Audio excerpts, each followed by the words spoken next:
మొత్తం అంతా మ్యూచువల్ ఫండ్స్‌లో పెట్టమని చెప్పము.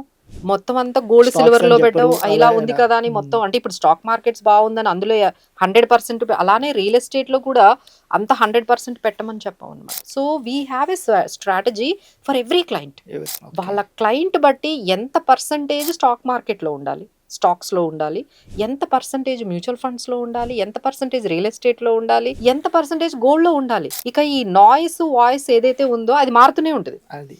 అంటే సింపుల్‌గా మీరేమంటున్నారంటే సింపుల్‌గా మీరు పోర్ట్‌ఫోలియోని ఒక డైవర్సిఫై చేసేస్తా ఉంటారు. చేసేసి ఒక కానీ క్లయింట్‌కి మేము ఫిక్స్ చేసి పెడతామనమాట. పెడతారు. సర్ ఇంత పర్సెంటేజ్ మీరు ఇందులో ఉండాలి అనేది అది జనరల్ రూల్ కాదండి. అది మళ్ళీ మారిపోతది క్లయింట్ టు క్లయింట్. దీన్నేంటంటే సబ్జెక్టివ్ బేస్ మాట. అంటే person to person person change to person. అయిపోతుంది. ఎందుకంటే every person has a different situation. Situation. Correct. ఎందుకంటే కొంతమంది మ్యారీడ్ ఉంటారు, కొంతమంది అన్‌మ్యారీడ్ ఉంటారు, విత్ కిడ్స్ ఉంటారు, లేకపోతే గ్రోన్ అప్ కిడ్స్ ఉంటారు, రిటైర్డ్ పీపుల్ రిటర్న్. ఉంటారు.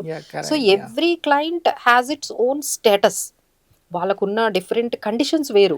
సో, దీన్ని మనం ఏం చేయొచ్చు చేయడానికి లేదు. అంటే ఒకరికే ఒకటే సొల్యూషన్ కుదరదు. జనరల్‌గా ఇది మంచిది అని చెప్పడానికి లేదు.